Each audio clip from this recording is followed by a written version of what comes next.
नमस्कार, स्वागत है आप सभी का। आपके साथ मैं हूं पुनीत। दिन भर की भागम भाग और रफ्तार भरी खबरों के बीच कुछ खबरें ऐसी भी होती हैं जो सामान्य खबरों से होती हैं थोड़ी सी जुदा।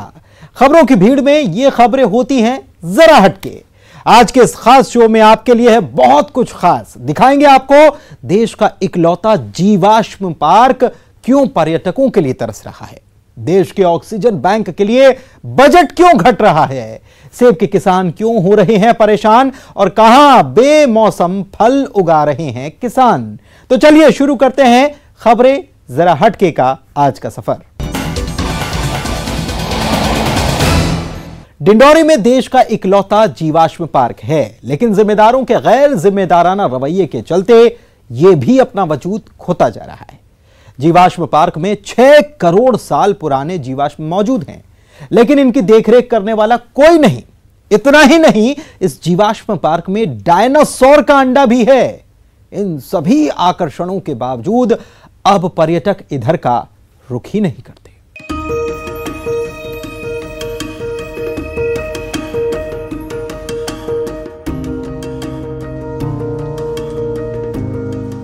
इन्हें पत्थर समझने की भूल बिल्कुल मत कीजिएगा। ये वो नायाब खजाना है जिन्हें विज्ञान की भाषा में फॉसिल्स यानी जीवाश्म कहते हैं। इससे विलुप्त हुए जीव जंतु और पेड़ पौधों की जानकारी मिलती है। ये देश का इकलौता नेशनल जीवाश्म पार्क डिंडौरी जिले के घुघुआ में है।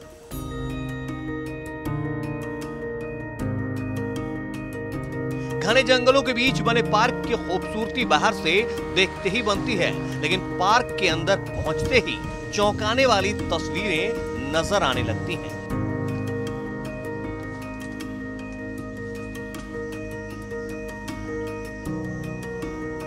बताया जाता है कि जीवाश्म तब बनते हैं जब मरे हुए पौधों या जानवरों के शरीर के ऊतकों का प्रतिस्थापन खनिज पदार्थों से हो जाता है।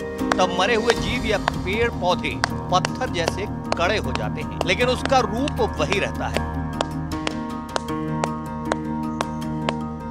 जिन पौधों के जीवाश्म इस पार्क में मौजूद हैं, उनके बारे में दावा किया जाता है कि वो करीब 6 करोड़ साल पुराने हैं, लेकिन पार्क में तरह तरह के जीवाश्म बिखरे पड़े हैं, जिन्हें ना तो सहेज कर रखा गया है और न ही वैज्ञानिक तरीके से जीवाश्मों को संरक्षित किया गया है। यहाँ पर हम लोग अक्सर आया जाया करते हैं और यहाँ पर देखते हैं कि यहाँ पे भारी तादाद में यहाँ पर जीवाश्म है जो कि बेशकीमती है, जिनका कोई कीमत नहीं बता सकता। रही बात क्या है, यहाँ पर आप देखे होंगे कि जो जीवाश्म है फैले हुए हैं, यहाँ वहाँ बिखरे हुए हैं, कोई देखने वाला नहीं है। मात्र भारत का एकमात्र स्थान है जहाँ पर ये इतनी तादाद में बेशकीमती जीवाश्म पाए जाते हैं। और यहाँ तरह तरह की बताया जाता है कि पहले अरब सागर हुआ करता था, उसके बाद कोई प्रकृति विपदा हुई होगी और ये जो पेड़ पौधे वो जमींदोज हो गए। उसके बाद ये जीवाश्म जो है वैज्ञानिकों ने खोज निकाला, जो यहाँ पे बिखरे पड़े हैं। चाहे जहाँ आप देख सकते हैं जीवाश्म पड़ा हुआ है, इनका कोई संरक्षित करके इनको नहीं रखा जा रहा है। पार्क के म्यूजियम में रखा डायनासोर का अंडा भी आकर्षण का केंद्र है, जिसके सैकड़ों साल पुराना होने का दावा किया जाता है, लेकिन जिला प्रशासन और वन विभाग की लापरवाही के चलते अंतर्राष्ट्रीय स्तर पर ख्याति दिलाने वाला ये पार्क अब अपनी पहचान खोता जा रहा है।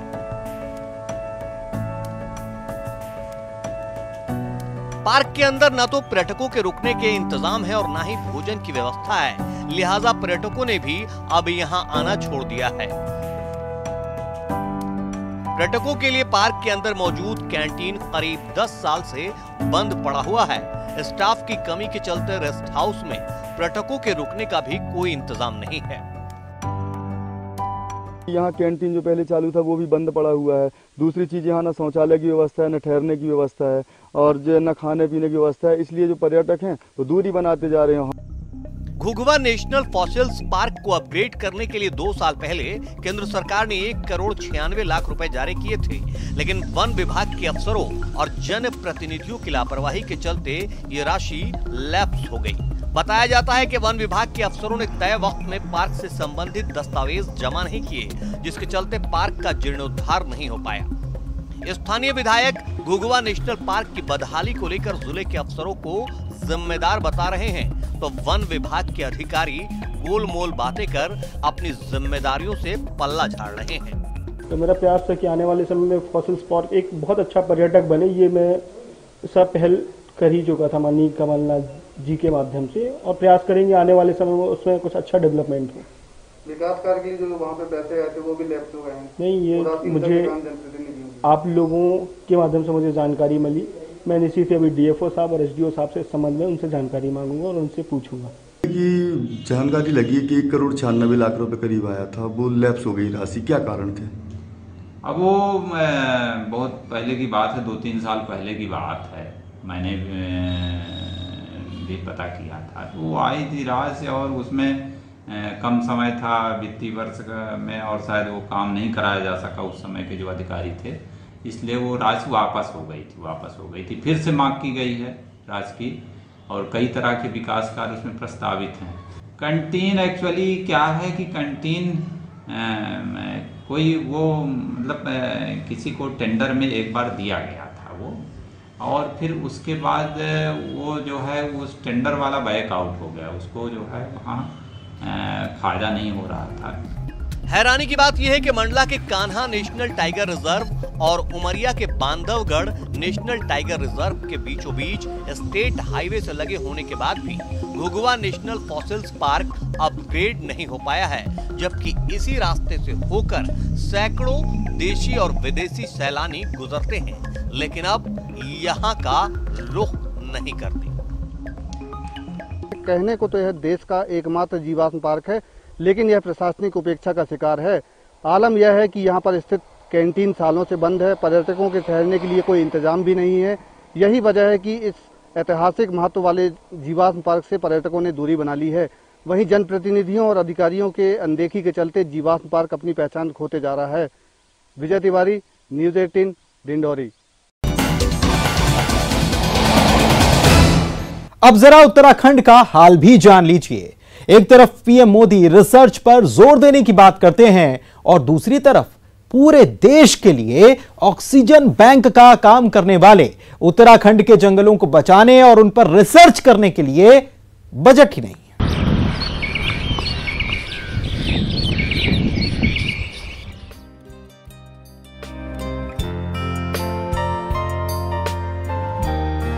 चारों ओर प्राकृतिक सौंदर्य और जैव विविधता से घिरे उत्तराखंड के लिए प्रकृति की नियामतें किसी वरदान से कम नहीं, क्योंकि इन्हीं से उत्तराखंड की एक अलग पहचान है। लेकिन इस अनोखी पहचान को खोने का डर भी बना हुआ है, क्योंकि इस वन संपदा को संरक्षित करने के लिए जरूरी शोध कार्य नहीं हो पा रहे हैं। कहने को तो वन विभाग ने अलग से रिसर्च विंग बना रखी है, लेकिन इसके पास महज 2.5 से 3 करोड़ का ही बजट है, जिससे रिसर्चर्स की सैलरी के साथ केदारनाथ से लेकर कुमाऊं तक रिसर्च होनी है। ये मुद्दा समय समय पे इस बात के लिए उठाते रहे हैं कि रिसर्च को और बजट आवंटन हो, और हम लोग को उम्मीद है कि भविष्य में अलग अलग सोर्सों से जो है रिसर्च के लिए भी पर्याप्त धनराशि उपलब्ध होगी। रिसर्च विंग न सिर्फ बजट की कमी से जूझ रहा है, बल्कि अधिकारियों और कर्मचारियों की भी भारी कमी है। विंग में 2 डीएफओ की तैनाती होनी चाहिए, साथ ही 5 एसडीओ और 10 रेंजर भी जरूरी है। लेकिन हैरानी की बात यह है कि अधिकतर पोस्ट खाली हैं। ऐसे में बिना साइंटिफिक रिसर्च उत्तराखंड के वन कितने साल तक जिंदा रहेंगे, ये अपने आप में एक बड़ा सवाल है। हल्द्वानी से न्यूज़ 18 के लिए शैलेंद्र नेगी की रिपोर्ट।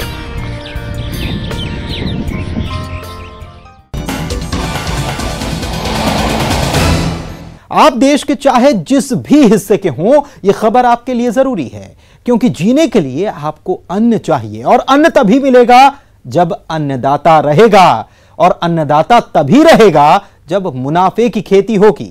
तो देखिए, क्योंकि यह खबर अन्नदाता की समृद्धि से जुड़ी है। विज्ञान से जुड़े किसान तो उगेगा सोना, समय की होगी पहचान तो उगेगा सोना, तकनीक का हो सम्मान तो उगेगा सोना। मेरे देश की धरती सोना उगले, मेरे देश की धरती सोना उगले, उगले हीरे मोती, मेरे देश की धरती। सोना भारत की धरती सोना ही उगलेगी, या यूं कहें कि उगल रही है। देखिए इन दोनों तस्वीरों को, ये दोनों तस्वीरें देश के 2 छोर की हैं। पहली तस्वीर पूर्वी छोर की है, वहीं दूसरी तस्वीर उत्तरी छोर की है, और ये जो दिख रहा है यही है किसान का सोना।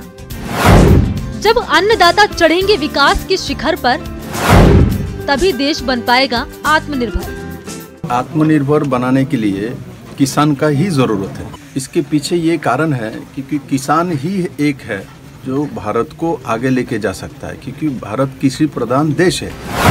सवाल है कि आखिर अन्नदाता कैसे मजबूत होगा? तो ये तभी मुमकिन है जब किसान को तकनीक का ज्ञान हो। त्रिपुरा के खेत में फूलते फलते तरबूज, लौकी और खीरे की ये खेती देखिए। ये तस्वीरें मोहनपुर ब्लॉक के अंतर्गत आने वाले मताई गांव की है, जो अगरतला से करीब 45 किलोमीटर दूर है। ये खेती इसलिए अहम है क्योंकि इस मौसम में तरबूज की खेती होती ही नहीं, लेकिन यहाँ न सिर्फ खेती हो रही है बल्कि फायदा भी पहुँचा रही है।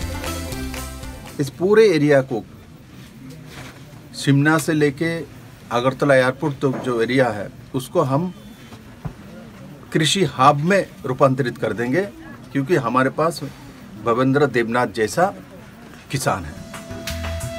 ये सब हुआ है तकनीक से। मताई गांव के भावेंद्र देवनाथ ने ऑनलाइन फार्मिंग की ट्रेनिंग लेकर ये खेती शुरू की। ये फसल अब कई राज्यों तक पहुंच रही है, जिससे फायदा भी बढ़ रहा है। इसलिए अब इस पूरे इलाके में ऐसी खेती को प्रोत्साहित किया जा रहा है। सबसे बड़ी बात ऑफ सीजन है, तो ऑफ सीजन में वाटरमेलन और वो आधुनिक पद्धति में माचा करके उसका फलन करना, और साथ ही साथ इसका फलन दुगना से ज्यादा। किसानों के फायदे की ऐसी खेती त्रिपुरा से ठीक पश्चिम और उत्तर कोने पर यानी उधमपुर में भी हो रही है।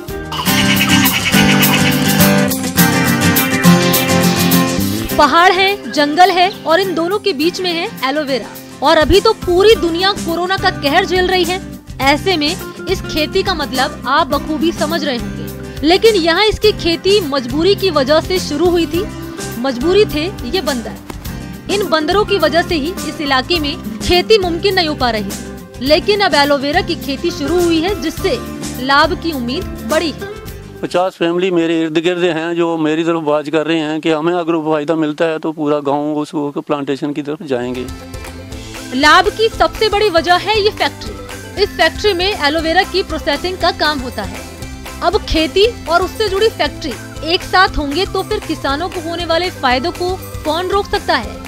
एक तरह से ये कैश क्रॉप है, जब कम समय में जो है अपने हमारे फार्मर्स को जो है एक वैल्यू एडेड प्रोडक्ट्स के तौर पर एलोवेरा जूस और पल्प जो है वो दे सकती है, जिससे उनकी जो है इनकम जो है वो कम समय में बढ़ सकती है। ये दोनों तस्वीरें पूरे देश के किसान और प्रशासन के लिए सीख है। आप जगह को पहचानिए, जगह के मुफीद खेती कीजिए, तकनीकी ज्ञान बढ़ाइए और फसल के लिए बाजार उपलब्ध कराइए। फिर देखिए किसानों की मुस्कुराहट। Bureau report, news 18 network.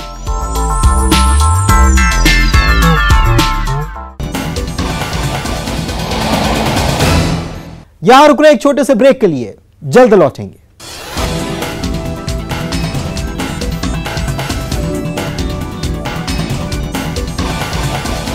Dehradun के त्यूनी में अब सेब का सीजन आ रहा है और ऊंचाई वाले इलाकों में सेब की फसल लोगों के लिए वरदान साबित हो रही है। पहाड़ के बाशिंदे कहने लगे हैं कि अगर सरकार सुविधा दे दे तो पहाड़ का सेब पलायन भी रोक सकता है। जौनसार बाबर के ऊंचाई वाले इलाकों में सेब की खेती व्यावसायिक स्तर पर की जाती है, जिसमें रॉयल, गोल्डन और रेड रॉयल प्रजाति के खेतों की बागवानी सबसे ज्यादा होती है। लेकिन इस बार सेब का उत्पादन पिछले साल की तुलना में कम हुआ है। किसानों का कहना है कि जब सेब के पेड़ में फूल लगे थे उस वक्त ओलावृष्टि हो गई, जिससे उत्पादन घट गया। साथ साथ जो शुरू में जो फ्लोरिंग में हमारे जो है ओला भी पड़ गया, थोड़ा ठंडा मौसम हो गया था, बीच में जो है पाला पड़ने से जो नुकसान होने से हमारी जो है 15-20% भी जो है फसल का अनुमान है इस साल जो है बहुत ही कम है। किसानों का कहना है कि सेब की खेती 1600 फीट से अधिक ऊंचाई पर की जा सकती है और ये किसानों के लिए आर्थिकी का बड़ा जरिया है, जिसके लिए सरकार को इसे बढ़ावा देने के साथ साथ इलाके में ट्रांसपोर्ट की सुविधा बढ़ानी चाहिए और कोल्ड स्टोरेज और मंडी भी खोलनी चाहिए। सरकार अगर यहाँ के बागवानों के लिए, क्षेत्र के बागवानों के लिए उचित व्यवस्था ट्रांसपोर्टर की या फिर कोल्ड स्टोर की व्यवस्था करते हैं तो हमें अच्छा दाम मिलता है, या नज़दीक में कोई मंडी होती तो अच्छा दाम मिल सकता था। बहरहाल सेब की खेती को प्रोत्साहित किया जाए तो पहाड़ों के अन्य हिस्सों में भी इसकी खेती हो सकती है, जिससे न केवल पलायन पर रोक लगेगी बल्कि पहाड़ों पर ही रोजगार के साधन विकसित हो सकेंगे। न्यूज़ 18 के लिए विकास नगर से मुकेश भट्ट की रिपोर्ट।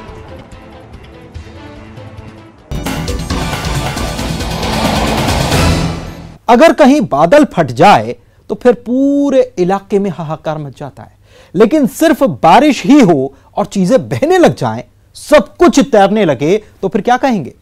मथुरा में कुछ ऐसा ही हो गया। चलिए अब आपको दिखा रहे हैं पानी की ताकत।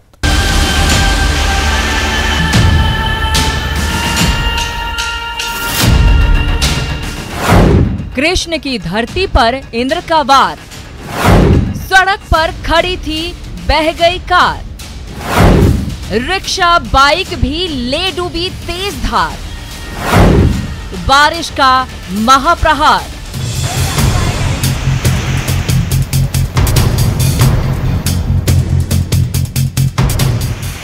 पानी देखिए, पानी की धार देखिए। चलती हुई कारें बहुत देखी होंगी आपने, अब सड़क पर तैरती कार देखिए।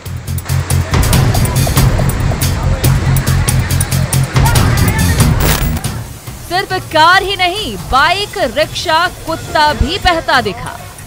लेकिन इस सबसे पहले कहानी इस तैरती हुई लाल रंग की कार की। ये एक दारोगा जी की कार है जो यहाँ नारी निकेतन में किसी को छोड़ने आए थे। आप खुद देख सकते हैं कि जोरों की बारिश के बीच पानी की धार कितनी तेज हो गई है। स्थानीय लोग दारोगा जी को कार से बाहर निकलने के लिए कहते रहे, लेकिन वो माने नहीं और कार के साथ बहने लगे, जिसके बाद बड़ी मुश्किल से उन्हें बचाया गया।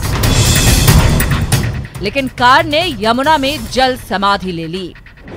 इतना तेज पानी बहता रहा और वो गाड़ी सहित दरोगा जी बहने लगे और उनको काफ़ी प्रयास किया गया निकालने के लिए। दरोगा जी ने किसी की नहीं सुनी, वो बह गए। बहुत मुश्किल उनकी जान बची है। अभी यमुना जी में उनकी कार सहित बह गई हैं। जरा सी चूक होती तो फिर गई थी दारोगा जी की जान। वर्दी की टशन से इंसान डरेगा, पानी नहीं डरेगा। शायद ये बात अब दारोगा जी भी समझ गए होंगे। आप देखिए कैसे बिना चालक के ही ये रिक्शा बड़ी तेजी से चला जा रहा है, मतलब बहा जा रहा है। सुनिए इस धार के साथ क्या क्या बह गया। 4 मोटरसाइकिल, एक रिक्शा और एक उनकी गाड़ी बह गई है। और मैं जिला प्रशासन से और नगर निगम से ये मांग करता हूँ, ये जो गेट था सरियों का काफ़ी टूट गया है और जिला प्रशासन उसको सख्त जल्दी से जल्दी ठीक करा दे, जिससे कोई अनहोनी ना हो, कोई बड़ा कोई कांड ना हो। ये हाहाकारी तस्वीर मथुरा के स्वामी घाट की है, जहां बारिश के बाद अक्सर हालात खतरनाक हो जाते हैं। चौक बाजार की ओर से समूचे बाजार में तेज बहाव में पानी आता है। बहाव इतना तेज होता है कि गाड़ियां भी इसके साथ बहने लगती हैं। इस पानी का बहाव स्वामी घाट पर यमुना नदी की ओर होता है, जिसमें बारिश के दौरान अक्सर वाहन बह जाते हैं। Bureau report, news 18 network.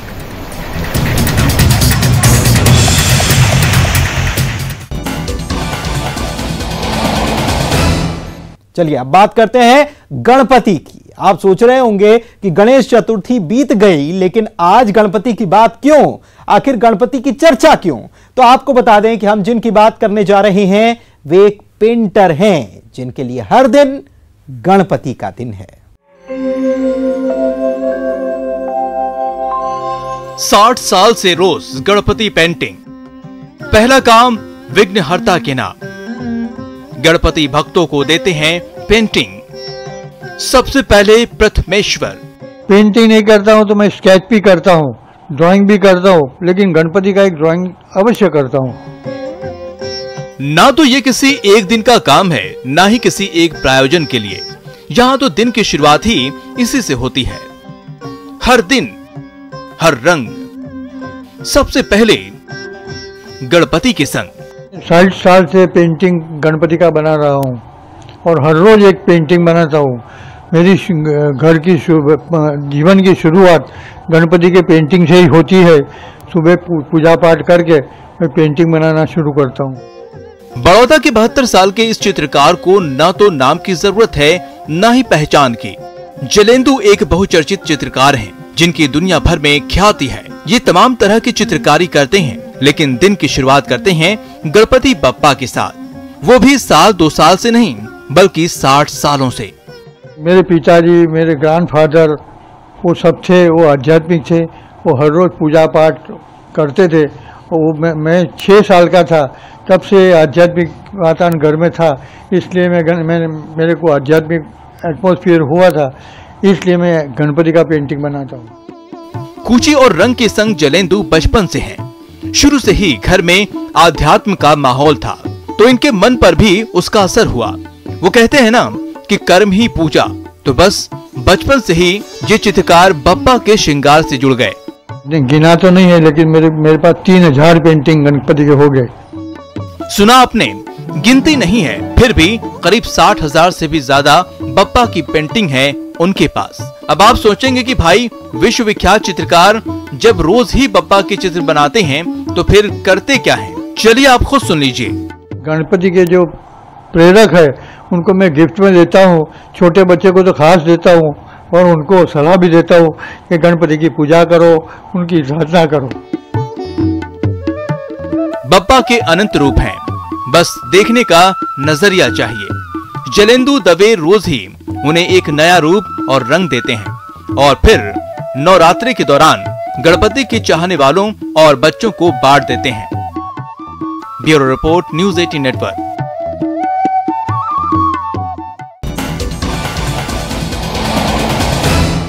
और खबरें जरा हटके के आज के सफर में बस इतना ही। मुझे दीजिए इजाजत।